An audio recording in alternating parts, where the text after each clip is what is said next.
Hi, everyone. Good morning. Glad to see those a few of you online. Hopefully everyone had safe travels if you came back from Denver. But I'm Kaitlyn Weber. I am one of the organizers of this section, and I'm excited to see everyone really going through some how did we apply AI in the classroom and a little bit out in the field, and truly just trying to serve as a tool to help get the ball rolling on those of you if you're using AI in the classroom or potentially thinking about some adoption, get some more familiarity with it and get the ball rolling from there. We did talk a little bit about switching up the order of the presentations if we wanted to. Just it flows a little bit better with the order of the presentations. Serhat talked about going first because he introduces the topic of AI, discussing it in depth, giving a little bit more some background context. So, Serhat, does that sound good? You'd introduce yourself and then take it over. Sounds great. Let me share my screen as well.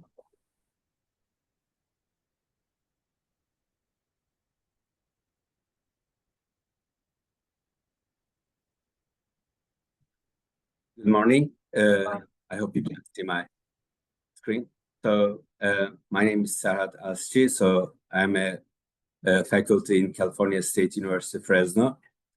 And in this track session, I'm going to introduce you AI rules, how we use detection, how we use assignments using AI, or what are the best practices we could use, or any issues we could handle.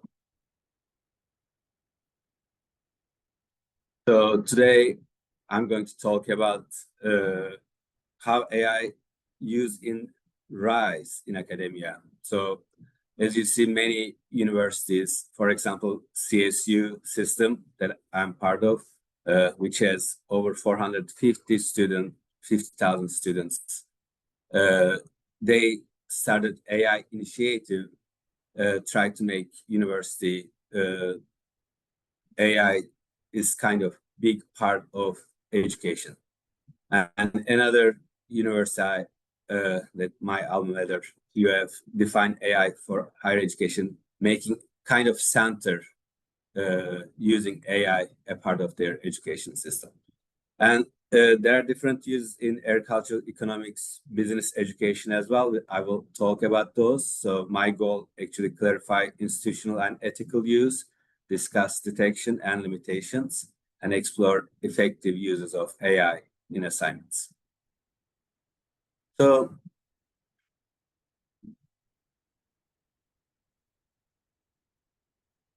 sorry about it.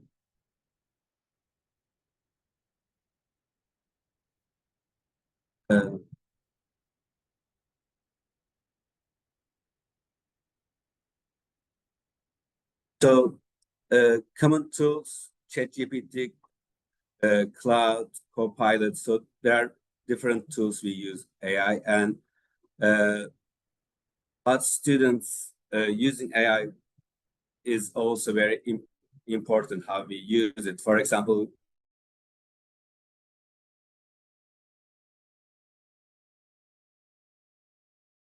drafting assignments, reports.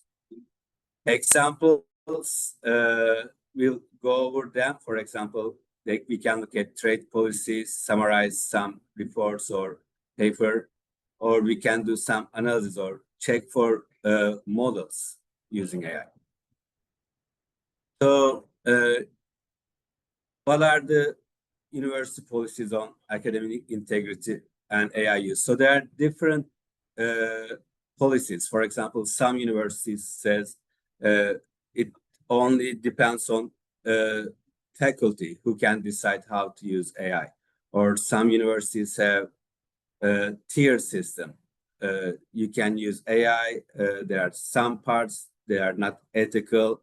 If you need to let teacher know, or some teachers just say we can use however you like. So it's also not yet set for whole university system. Some universities don't even have AI policies yet. And how we use AI, it needs to be used, are we using as a writing assistant, or we are outsourcing thinking? So those are kind of a thin line between fair use and misconduct as well. Another part, the AI uses lots of data. So if you are sharing some of the information with online, or somehow AI can reach out, so those information should be, we need to be careful as faculty, because FARPA, data privacy, we might get into trouble even because we are sharing data maybe we should be sharing. So those are another important part. And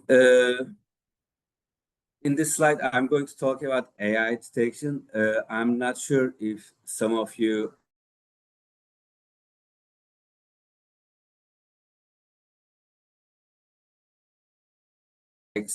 for AI. There are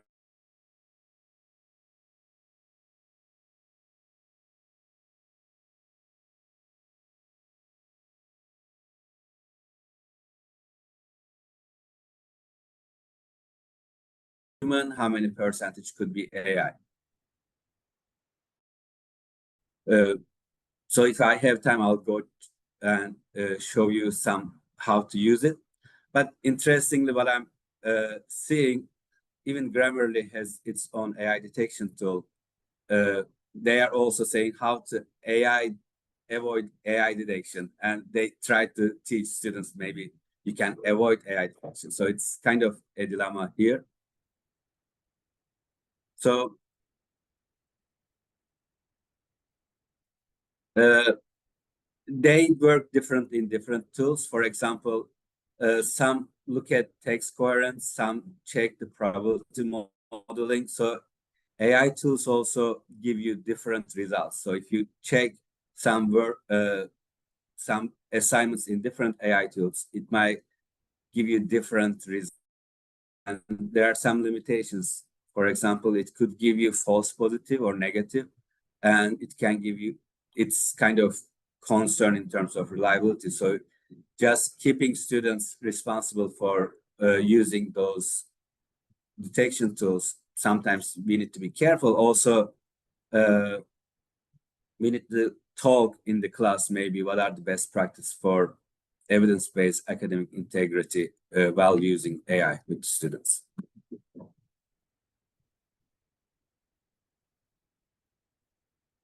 So for example, two hypothetical cases here.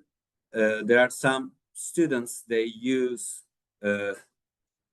AI just to fix their grammar. But sometimes AI makes some changes, but they don't really intend to deceive. But since they are using to maybe check grammar or just make it flow better, but AI changes too much, then detection can give you a 100% even AI use. So proper use, even if they use for grammar, we need to say students, you need to cite it carefully, or if they are using any AI generated text in their assignments, we should show them how to cite the AI. So as a question I could raise, or we can discuss later, how would you handle this as a faculty if you have an issue like this? So, which brings us how we should create assignments to minimize that kind of misuse. So, one of them is scaffolding. So, which is, I can share some of the information created by MIT, actually, how to properly use AI. Scaffolding kind of help you give assignments in a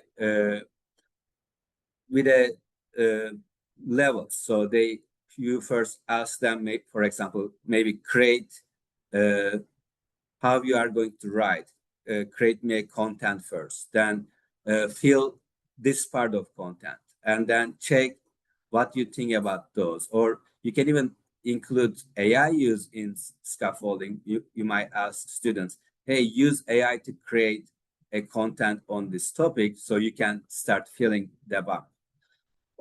You can increase oral presentations in the class, or you can ask them to write draft first, understand how students' writing capability is. And then when you ask them to write the full paper, then you can understand if they use AI or if it's really their writing.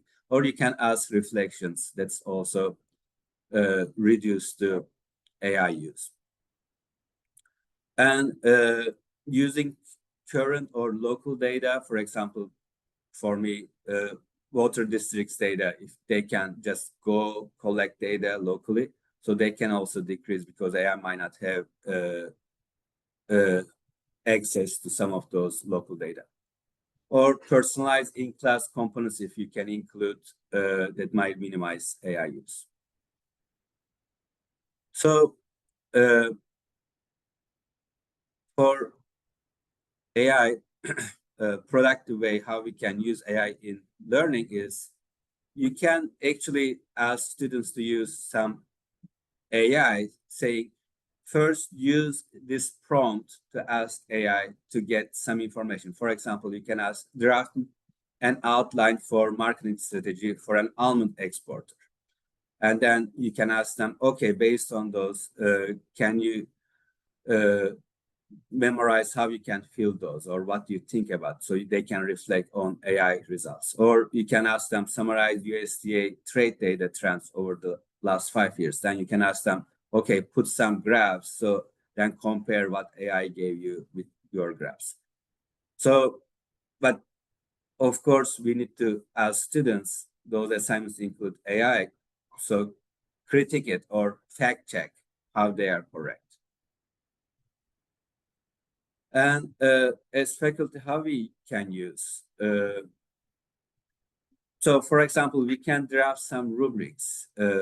And I did use a few times and it works very well. If you give assignments, it can create you rubrics with different tiers as well. Or you can ask, okay, summarize me that paper, so you can maybe turn it into kind of assignments for students or create quiz banks. You can give some quiz questions, then you can ask, create some similar questions. Or we can use as research ideation, policy memo drafting. So those are also faculty can use, but we need to ensure outputs are accurate. So unbiased and privacy respective when we are creating those kind of AI use. So my last slide, we know there are so many critics about AI, but AI is here to stay. Guidance and transparency are crucial. Design is more important than detection, AI, in my opinion. So there we might discuss. So further, what we could discuss, how are you currently addressing AI use and what support to adapt better? So thank you very much. If you have any questions, I can take right now or later.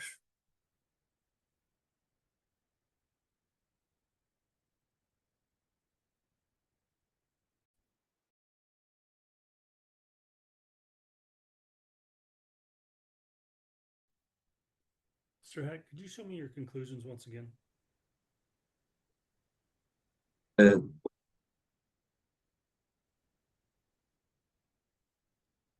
I can't hear. Can you go back one slide? Yes.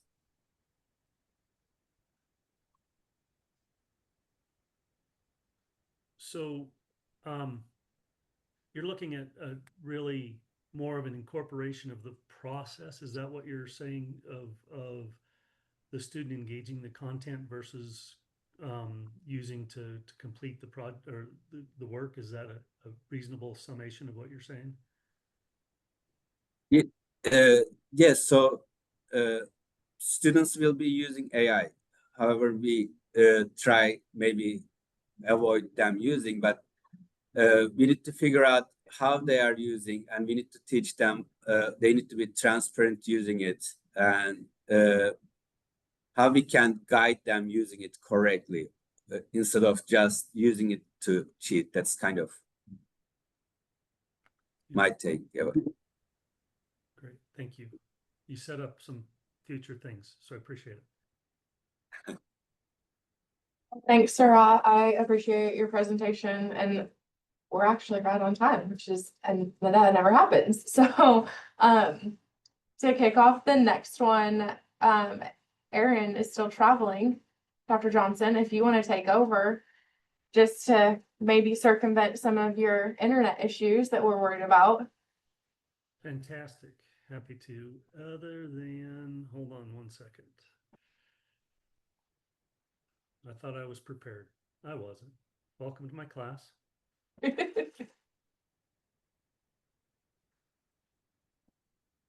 Anybody playing Jeopardy theme in their head right now? I know Stan is. Stan, I knew I could count on you, my friend. I mean, All right, do you see my slides?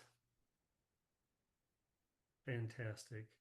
So Serhat set up some really good stuff, and really kind of helps us go into this next one, and that's really in enhancing student engagement with AI.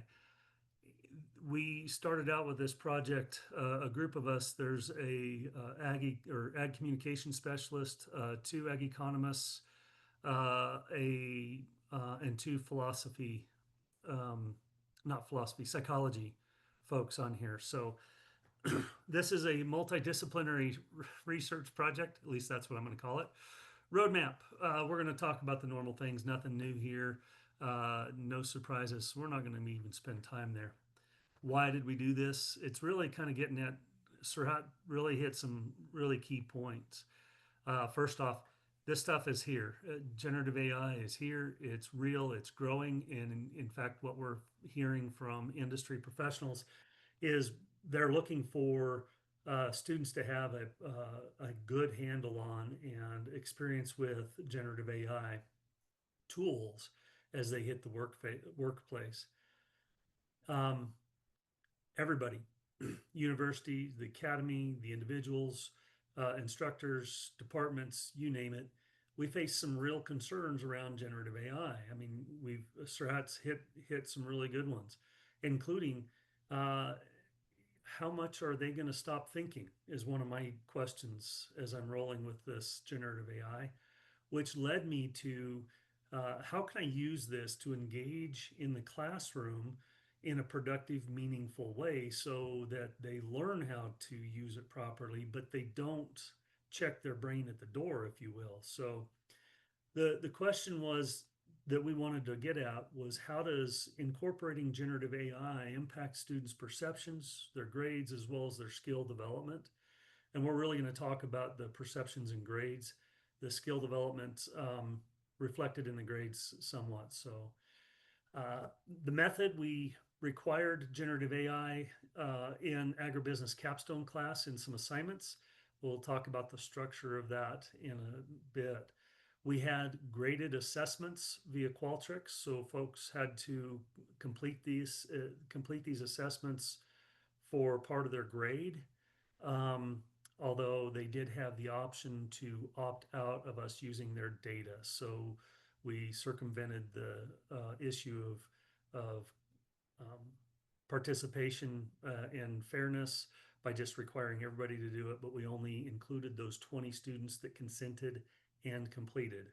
Yes, there was 21 that consented. One of them decided that they weren't going to complete all of the assignments. So go figure. So the surveys / assessments, we had a total of 7 of those. We did an intake and we did a final, kind of a pre-post model. And then we had 5 legs of our term project that we did, and we did 2 frames. When we did each of the projects, there was 3 components. We did a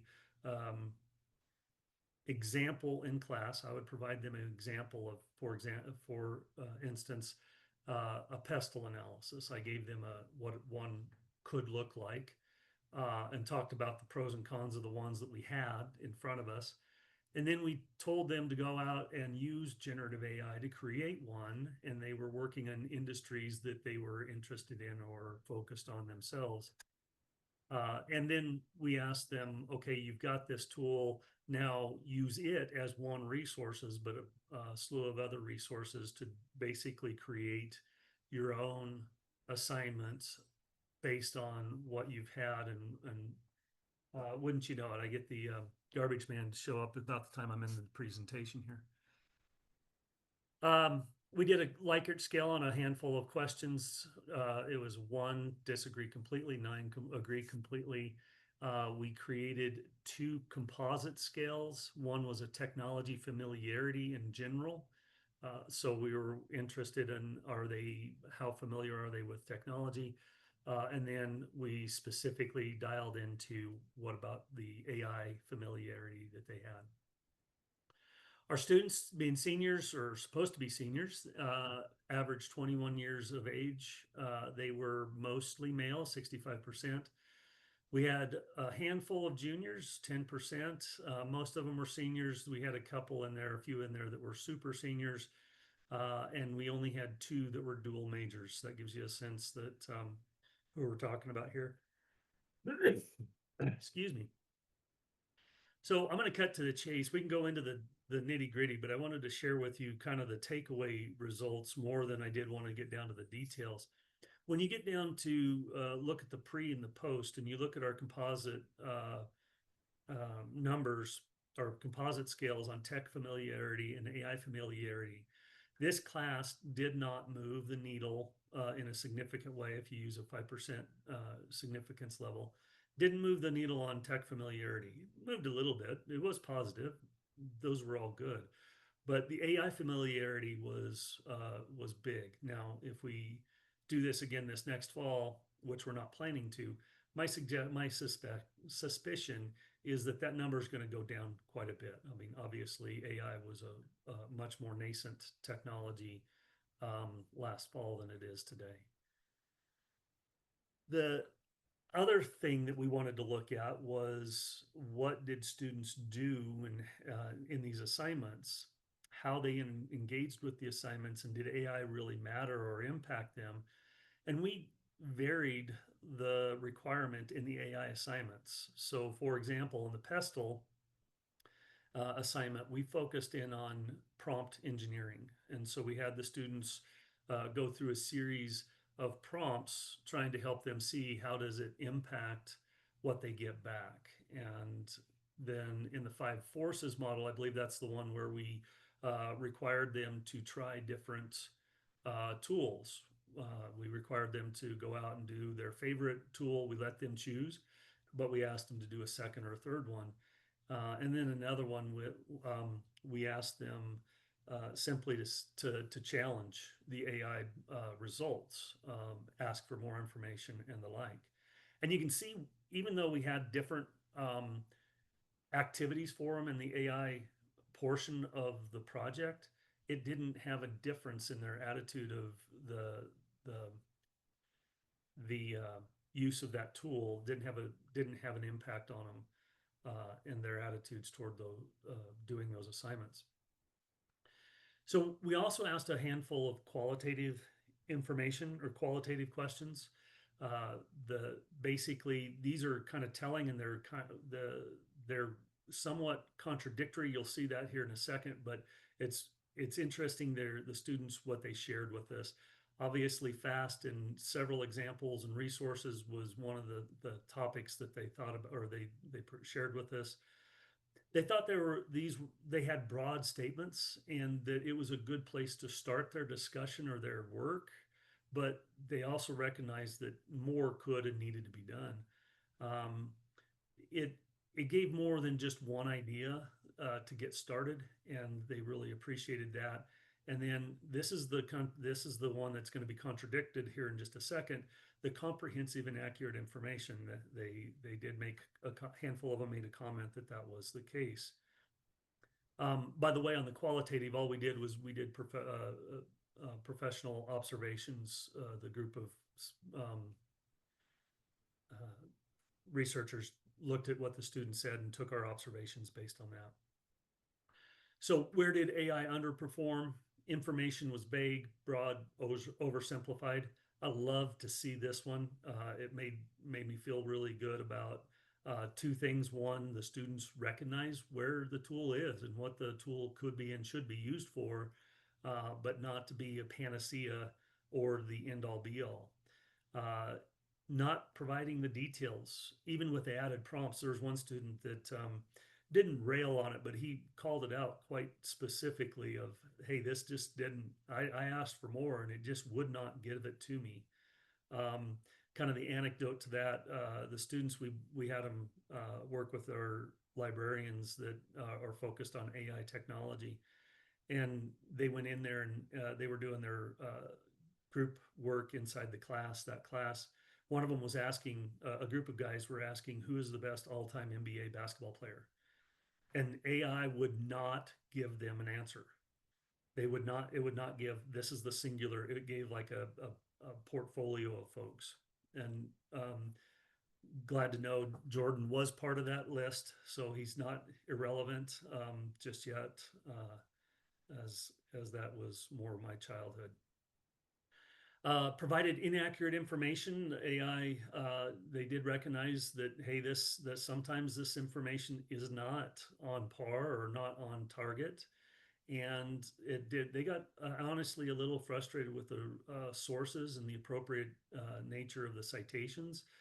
In particular, one student called out that they weren't the most scholarly results or references. And so that was another good piece to hear from the students.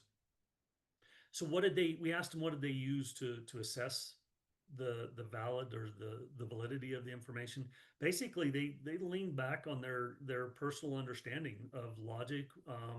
Did it make sense? Did it pass kind of the sniff test? Was it clear? Was it detailed? And if AI provided citations, it made them feel a little bit better about this, the use of the material, because they could then follow that up in their own work. And then they used the knowledge from the course. In particular, a couple of students called out that example that we led with, going back to Serhat's concept of scaffolding. We gave them an idea of what is good.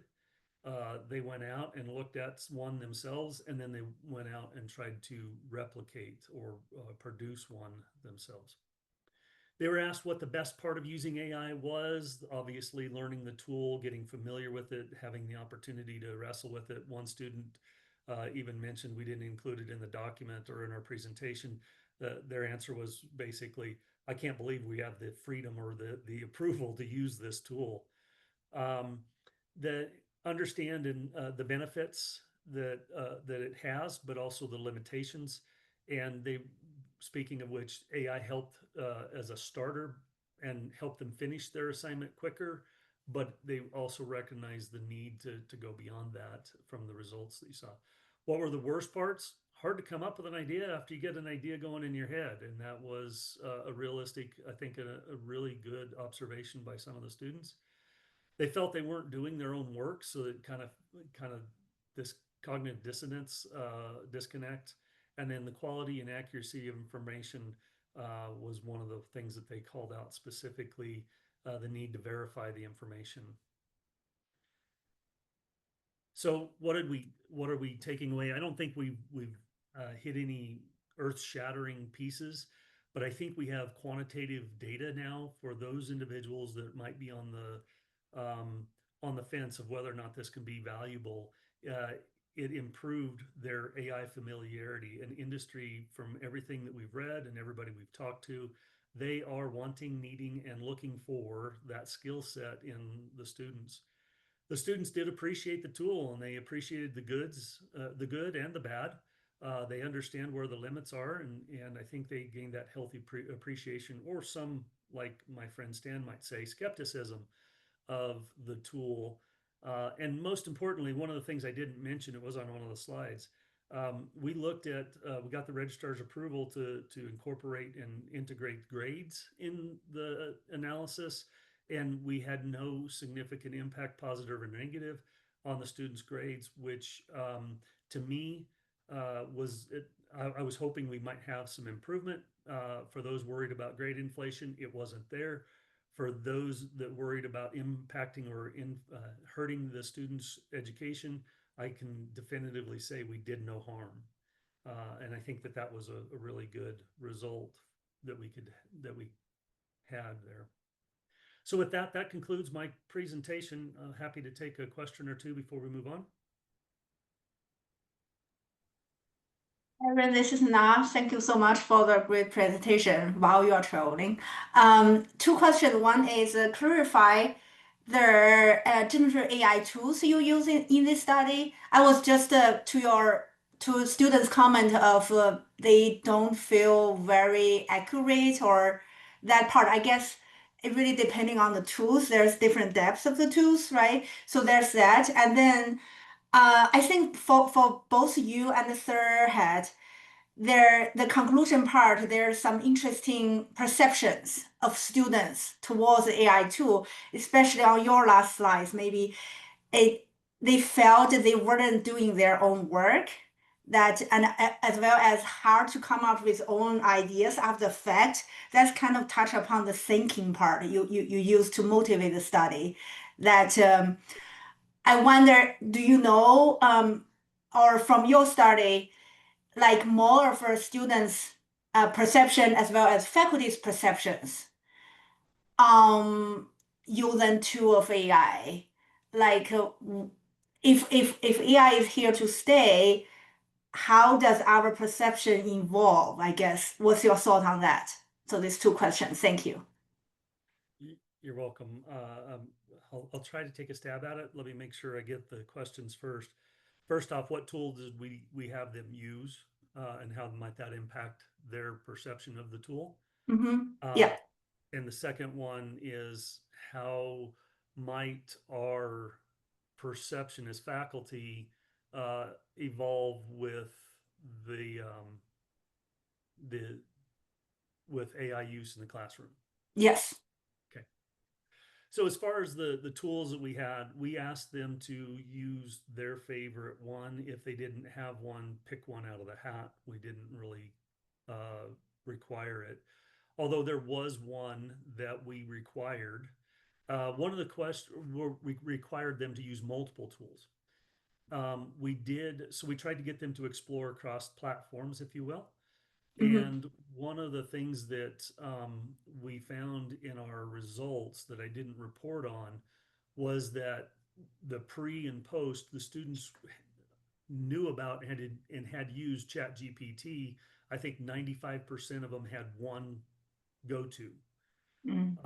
11 out of the 20 at the end of the semester regularly used multiple. So I think that was one of the other pieces that was valuable that I didn't report necessarily, or I didn't report. And the reason was I was focused on the other components. But I think that's a good takeaway too, is that we can help the students. And I think that goes back to that healthy skepticism, knowing where the good is, knowing where the limits are, and where the holes need to be filled. Whether you're using ChatGPT or Copilot or any of the others, that I think was a win for the use in the classroom. And I think our reality might, if you want to go back to my layman's mindset that started this off, is okay, this sucker's here. How can I jujitsu this thing and use its own momentum against it, right? And so I just took it away. I said, hey, you can't use it in your assignments because you're using it in preparing to do your assignment. So we're just going to take that thing away, and now you have to go use it and other things. And now, by the way, I have a record of what you produced on your AI portion, and if it's the same thing, I'm going to pretty much call you out on it. But I'm also a firm believer. I love Serhat's, one of his conclusions is detection may not be the best thing to focus on. I think design of the assignment is the better way to be thinking as a faculty member. Yeah, I'm with you. I like that quote, design rather than detection. Yeah. Thank you, Erin. You're welcome. Hey, Thanks, Erin, a couple little things. Early on, you measured their knowledge of AI and tech the familiarity. How did you do that? I may have missed it. Yeah, that's a good question. I'm gonna get out of my assignment here and I'm gonna go to, or my presentation. Let me just show you quickly. These are and apologize, I can send these to you, Stan, but you can see we had an 11 or a 5-point, or a 5-item scale for technology familiarity. And then we created an AI familiarity. Don Saucier, one of our folks on the project, he's our TLC director of our TLC center, also a full professor in psychology. This is one of his areas of specialty. He created these skills in a matter of seconds. Actually, it was freakish, and we edited it with our team, but not by much. But that's how we did it. Okay, well, actually, some similarities there to how we used to measure a lot of the tech adoption stuff. Exactly. Anecdotally, you said you had one person that refused to participate. Any idea why? Did you pick that up by chance? I'm just curious. We don't know why they refused. Are you Okay. talking about the one that didn't Right. all the surveys? No, the one that said, you have one that didn't complete, you have one that said no from the beginning. More Yeah, curious. I don't. We did a firewall between me as the instructor and the data processing, so I have no idea who that individual is, even to this day, even post class.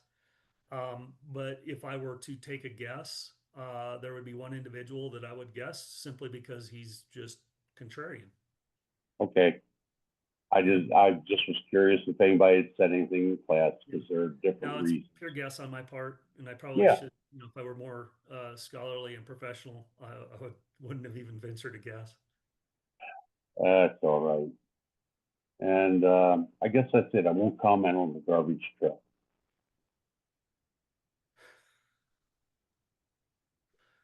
Well, thanks, Stan, as always. On to our third presentation to keep moving right along through. Are you ready to go? And I'll let you introduce yourself as well. Yes, thank you, Kaitlyn.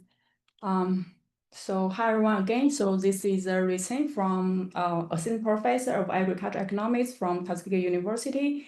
So my project might be a little different from Aaron's and Serhat's. So because we are still about the data science, machine and AI, but we are more talking about the knowledge, how do we enhance the education in data science, machine and education in college.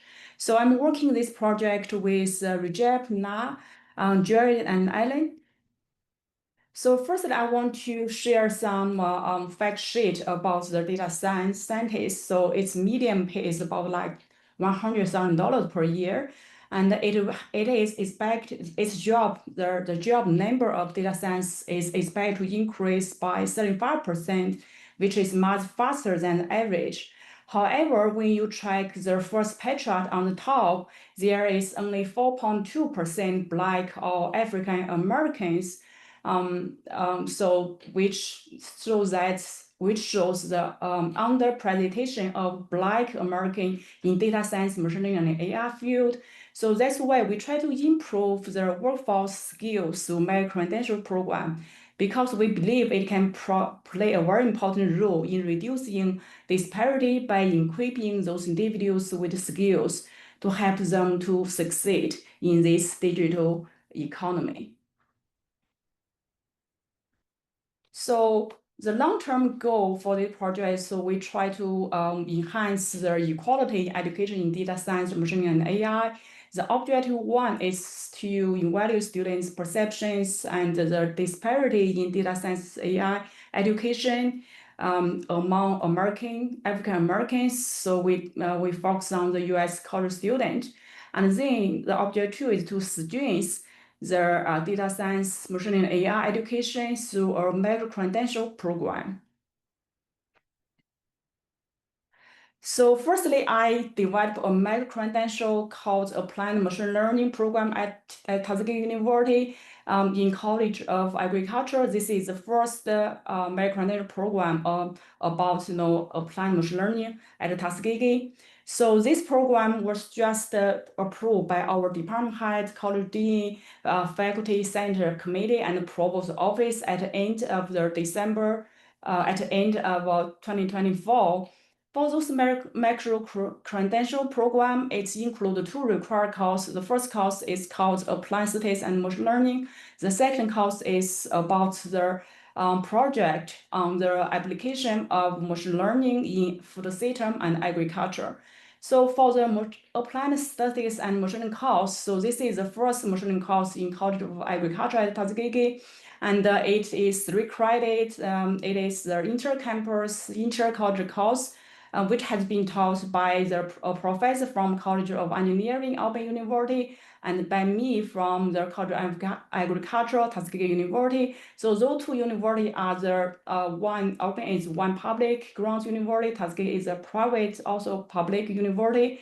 So, since this course is inter-campus and inter-campus course, so that's why it has been conducted through the Zoom meeting for lectures and labs synchronously. So normally in each semester, it includes about 7 course projects, and all of them from the real world funded project. So to ensure that students they have some background in the knowledge of food system and agriculture, and also they have some background about the machine learning, AI, and the Python coding experience. So each project will ensure that there must be at least 1 student from Tuskegee University, 1 student from Auburn University. So I just select like 4 projects here to share with you what we have done for this class. So the first project, we're trying to use the generative, this national large language model to detect public sentiment on the AI across different countries. And the second project, we work on the meat freshness detection using machine learning model.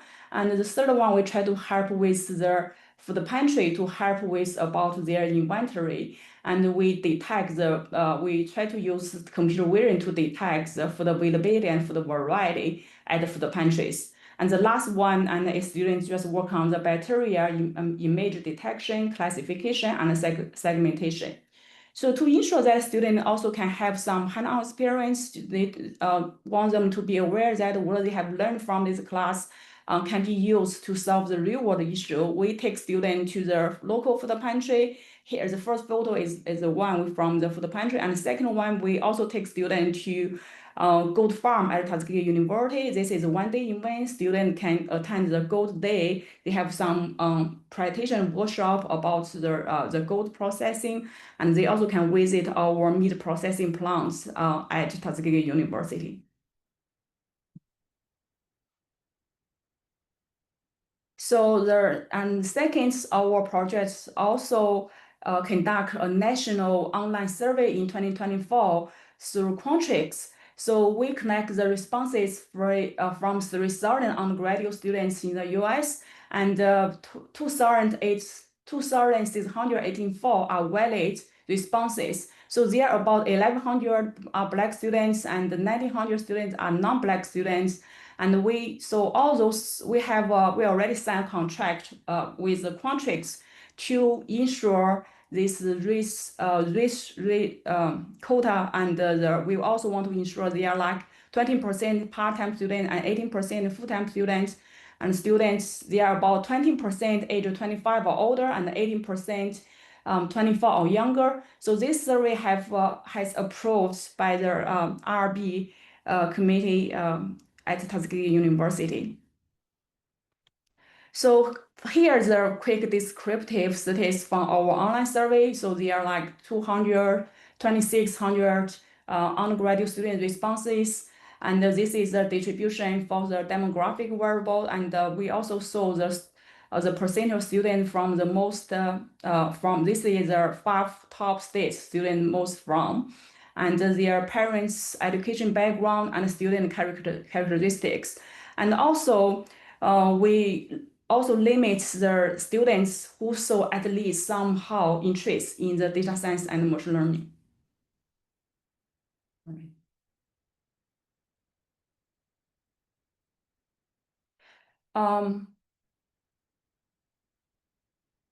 Yeah, so sorry.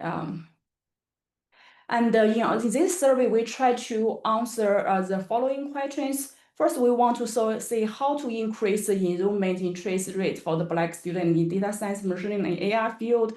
Firstly, we need to understand what are the main barriers to for the Black student to enroll for this microcredential. We have categorized the barriers in these 4 categories. There are institutional and cultural challenges, and there are barriers about psychology and social factors, and they also have some social economic barriers, and also we have some educational preparedness barriers. So, and this is the ranking for those barriers. From here, the most important barriers is about self-confident. And also the second one is about the availability of resources meets the student need. And also the other two psychology and social factors like the sense of belongingness and whether they are valued or respected are also very important barriers for student enrollment in this microcredential. And also we have some educational barriers here and some minority barriers here.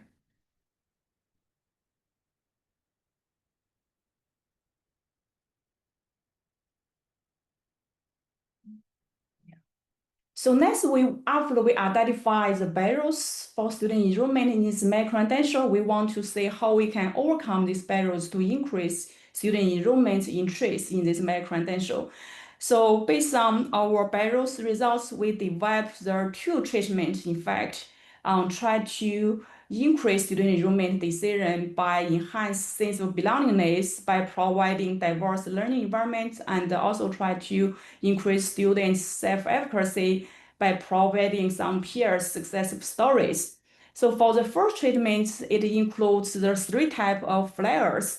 It provides diverse learning environments. For the first flyer, you can see there are some students here, and the majority are the Black. The second flyer, everything is the same. The only thing is that the majority students are white. The last one, you can see, just tell them that you learn together with the diverse cohort, but you cannot see their race.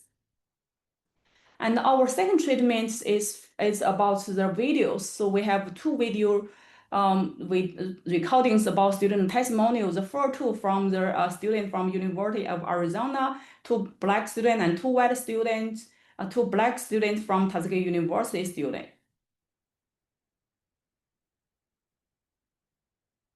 And see, this is the conceptual framework for this study. So we have the full sample, and we have about 2,600 valid responses from US college students. And we ask students to answer their enrollment interest before the treatment. And then we randomly and equally assign students to 9 groups. And 1 group students we call control. That means this student cannot see any flyer or video. We also have 3 group students who can see their microcredential flyers. Neutral flyers, the flyer with majority Black student, the flyer with majority of white student. And we also have 5 group students who can see the student testimonial transcript and 4 different type of student testimonial. And after the treatment, we ask students to answer the self-belongingness questions. We have 4 questions to reflect students' self-belongingness level. And we have 8 questions to reflect students' self-efficacy questions. And then we just ask students to re-answer the enrollment interest question again after those 2 treatments. So here's some preliminary results. So from here, you can see that this is a within comparison, because we ask students to answer enrollment interest for this microcredential before and after treatment. So the first one show you the flyer treatment. You can see that the enrollment interest rate has increased significantly. And for the second one, it also shows us that the video treatment have a positive effect on student enrollment decisions. So here we try to show some results about students' self-belongingness index. So we have different 5 questions about student self-belongingness, and we also create a self-belongingness index using PCA method.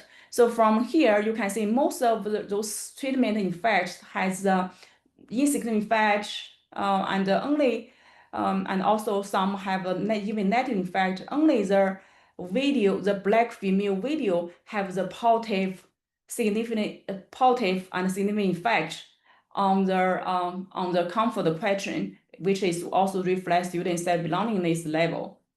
But the black female video have the opposite effect. So that is to say, our treatments, our 2 flat treatment and flat treatment does not have significant effect on student self-belongingness overall. But the black female video match can contribute to improve the self-belongingness for the black female student only.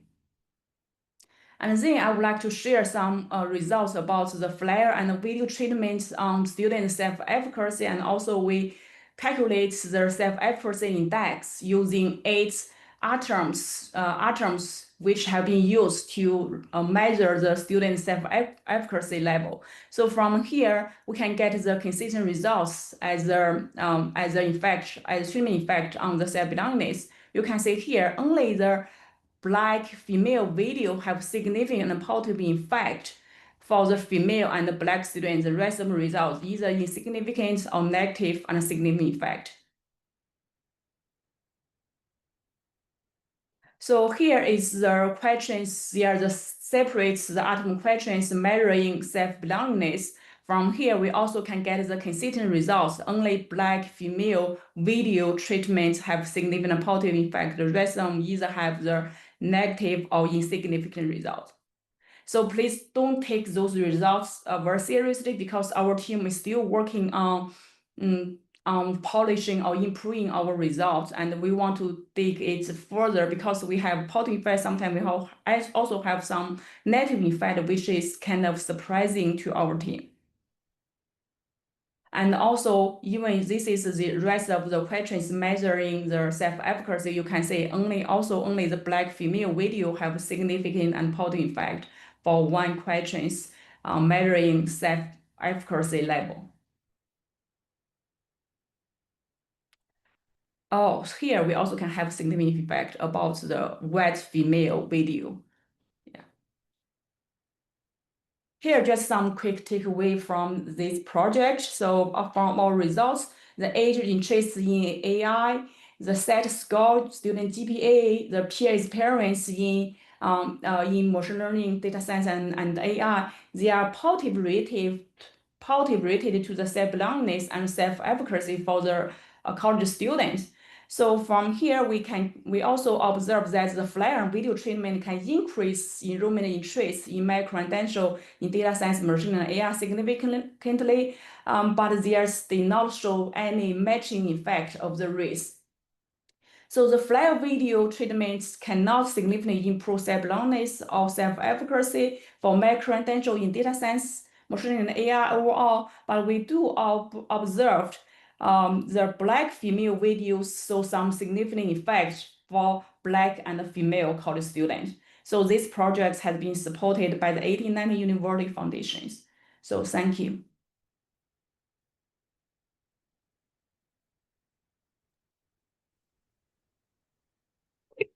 Thanks for your presentation, Rue. Any questions?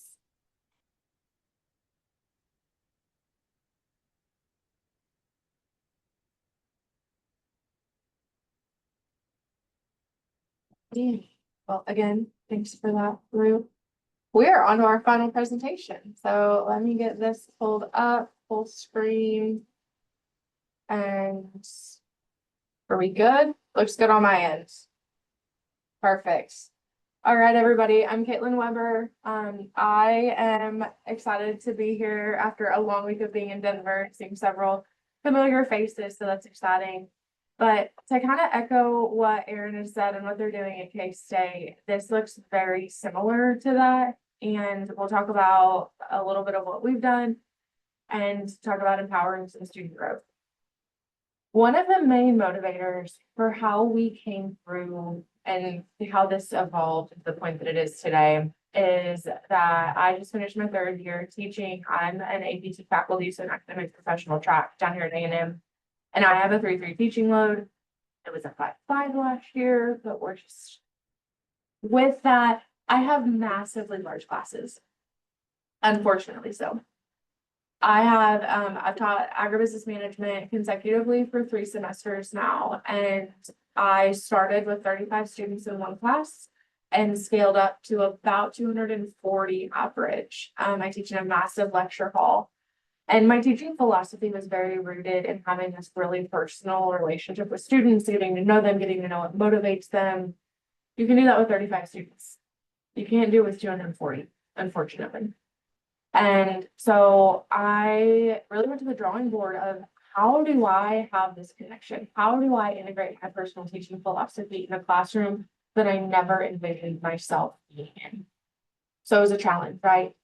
This agribusiness management course is our junior level class. It has about 40% 40 to 50%, depending on the semester, non-majors in it, anywhere from poultry science. We have a lot of animal science students that take this as an elective. So a lot of different backgrounds, which makes it that much more challenging.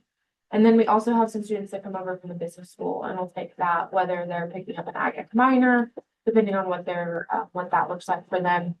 So I really just wanted to see, of those students, and Coles here is being our College of Agricultural and Life Science students, what is our student adoption rate? What is their perception of it? How do they feel about integrating AI into the agricultural industry? And, what are their existing practices in it? But the challenge really, and where this differs from really what Aaron and the folks up at K-State are doing, is how can I combine that generative AI experience with a personalized learning experience to try to make this class a little bit more worthwhile for these students. To save you several slides here, I did go through the IRB approval process. This was the first one that I had done. So what a learning experience for myself. And this was also with an undergraduate student as well. So this idea started, he's actually one of our student workers. He is sitting outside watching right now.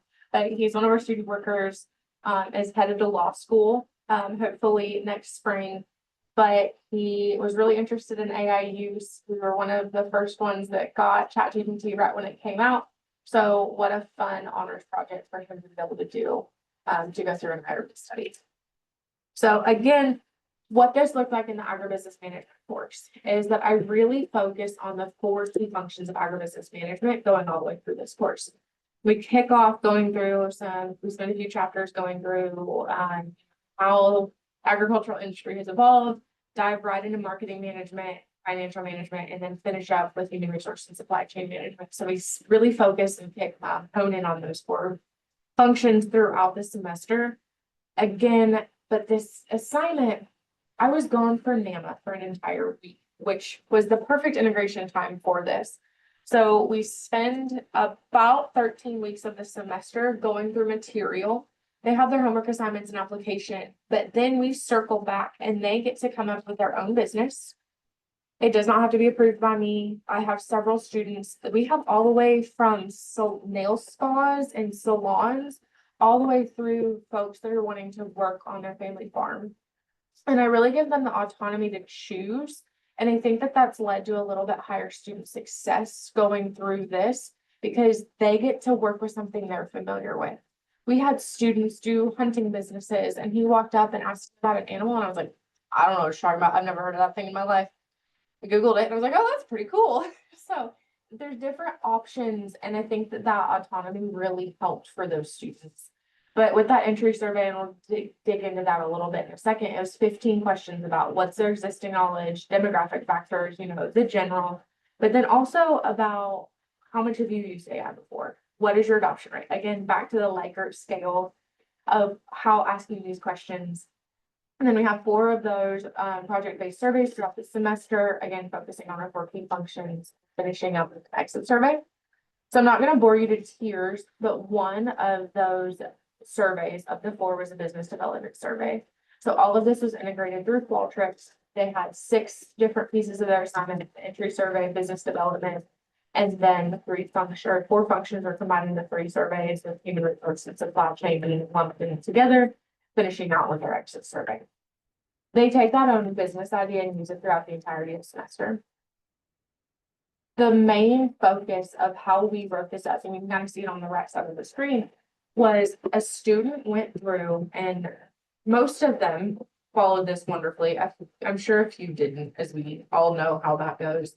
But I asked them to do it on their own first. Write a business description for me, write a business mission, come up with a logo, design it in Canva, and then go to ChatGPT or go to Microsoft Copilot, and all of those program usages were tracked as well. We even separated out paid ChatGPT versus unpaid, and just to see what they're doing, coming from a strategic, planning perspective, all the way down to the tactical, and even some risk in there with some contingency planning. The next question after they did it themselves, went through and got their ChatGPT response, was to rate the ChatGPT response and then have some discussion. I wanted you to rate what was your, interpretation of the ChatGPT response. Was it somewhat positive, extremely positive? The response to that was overwhelming, which was highly positive. And again, with that, I also had them track their prompts. So how many times did you have to ask ChatGPT to get the response that you wanted? You're doing your data generation. So kind of some backwards, prompting and tracking with this as well.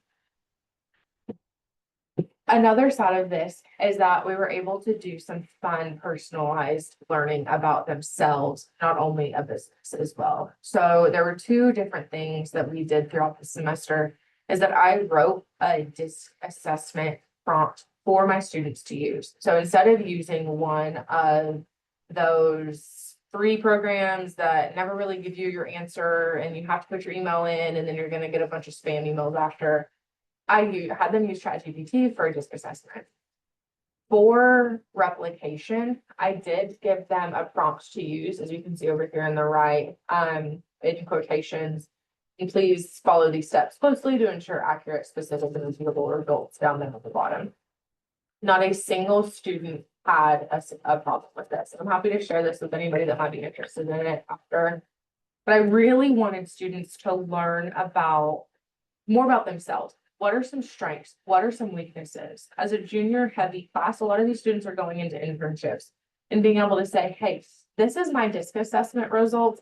This is how I know that I might be in the workplace. And here's some preemptive challenges that I might be able to resolve before I even go there. It gives them a talking point in their interviews. It gives them a lot of relevant information. And really, we're just trying to make them better students and better humans at the end of the day. So moving into the final 3 parts of that survey, they got to do the marketing management, where again, they did a SWOT analysis on their own, of their own business, and then they had ChatGPT do a SWOT analysis for whatever program they chose to do. They had to ask I asked how many times they took for prompt engineering. I asked their overall perception of it after the fact of their results. They got to do their 4 Ps analysis, again, using the same model, going through it themselves, having ChatGPT do it, compare, discuss. A lot of comparing and discussing. The financial management survey was talking a lot about risk, because obviously post-COVID students, a lot of them, this is still very fresh in their brain.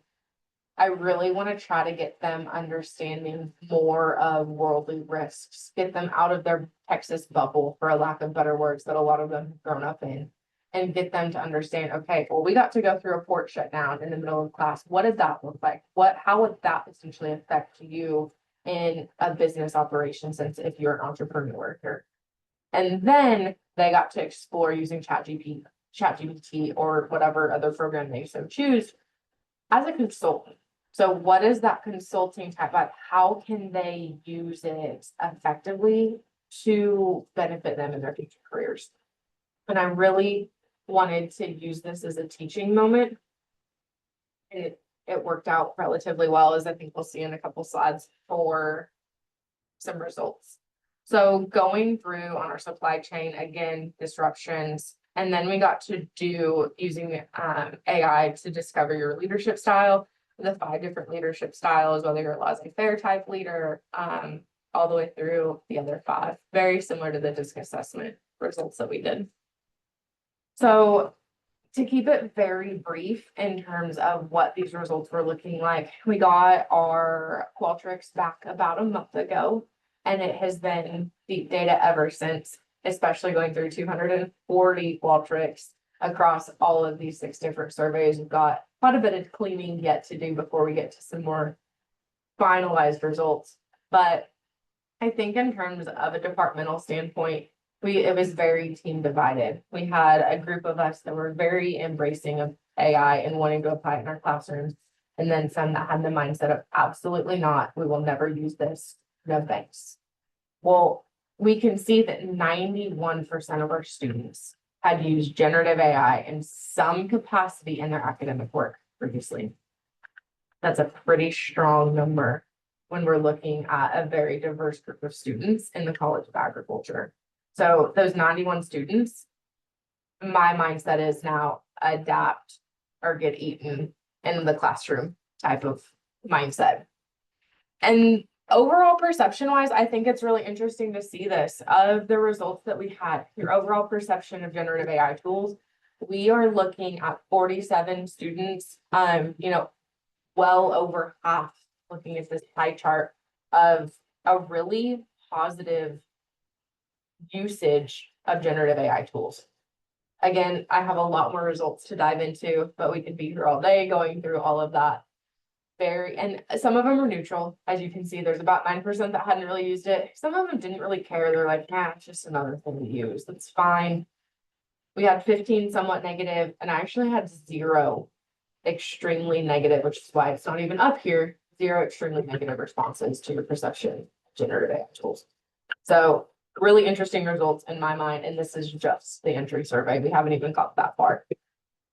So one of the main things, again, that I've hit on several times now is trying to connect to your own interests and experiences, tying it back to my teaching philosophy of I had to figure out how to scale a classroom extremely fast, but I still wanted students to be able to connect to what they were interested in. So you can see, strongly agree, they were able to have a personalized learning experience in a class of 200 students.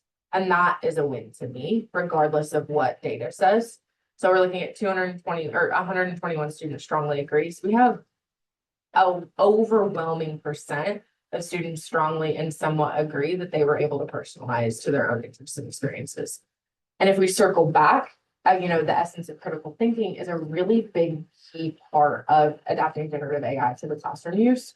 We have 127 students strongly agree that since they were able to personalize their learning experience to their own business, as opposed to a generic agribusiness. And the reason I took this approach is that I was using a farm and ranch management example in class when I had previously taught this. I had a student ask me what a terrace is, like the ground movement to prevent water erosion. And they're like, what's a terrorist? I'm like, no, it's terrace. So we showed them pictures and going through all of this. They had no idea. And it's something that's so natural to me, was getting lost in translation for these students. And I'm like, how can I connect the dots here? And I think that we kind of effectively did that, hopefully, at least with these students. So an overwhelming percentage of students agree in some capacity that it also required a higher level of critical thinking because they actually understood what they were doing. So hopefully retainment of information was also higher as well. So like I said, I kept this pretty short and sweet. At the end of the day, we're breaking down this information to echo what Serhat and Aaron really said this morning. I want to high adoption rates, right? For me, high adoption rates of generative AI. I am probably on the borderline of getting a paid ChatGPT subscription just because of how much I use it. And, we use Microsoft Copilot a lot in the classroom. students were predominantly using ChatGPT, Copilot, and then closely followed by Gemini. We did track that as well. So all of those results will hopefully, fingers crossed, be coming out in an article someday, maybe in some NAETR before the end of the year. Who knows? We'll see what happens. But my goal was to encourage critical thinking as opposed to stifling it with generative AI use. And again, just to echo what Serhat said about assignment creation, creativity, how do we do it moving forward? And circumventing some of the just giving students an assignment for it to be busy work, but truly trying to adapt and get them to think critically and work on some of those skills that their employers are wanting for the future. So thank you all for being here for my presentation and everyone else's this morning. I'm happy.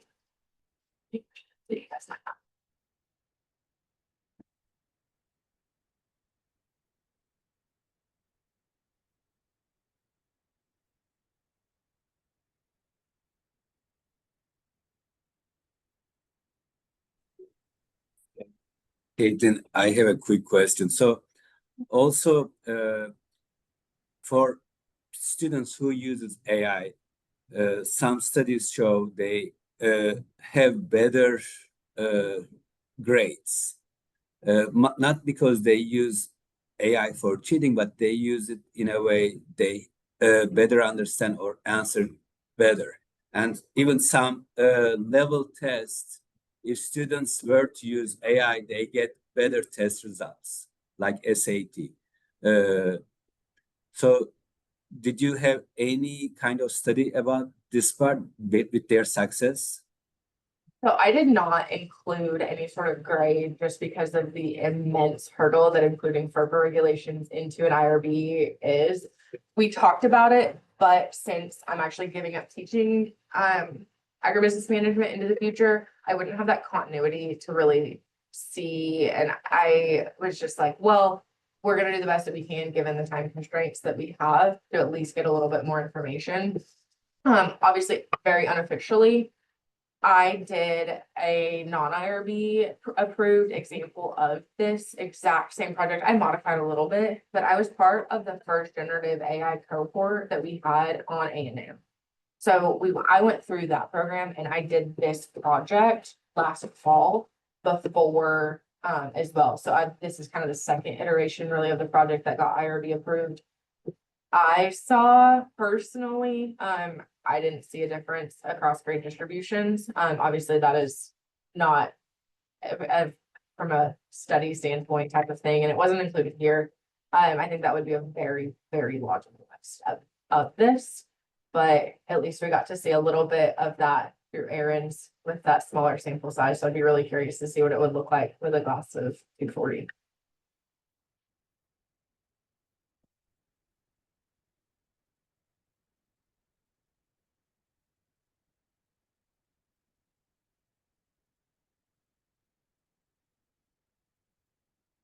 All right, everyone. This is why I require note cards in my classes to ask questions. So again, I'm happy to share any resources if anybody would like the DISC assessment or anything like that. So please let me know if you would like any of those. Our Coles Honor Council actually, it found out they were circulating it after the fact. I'm like, hey, wait a second, that's mine. So yes, but anything I can help with or any questions, please let me know. But otherwise, thanks everybody for being here this morning. I really appreciate all your attendance and attention.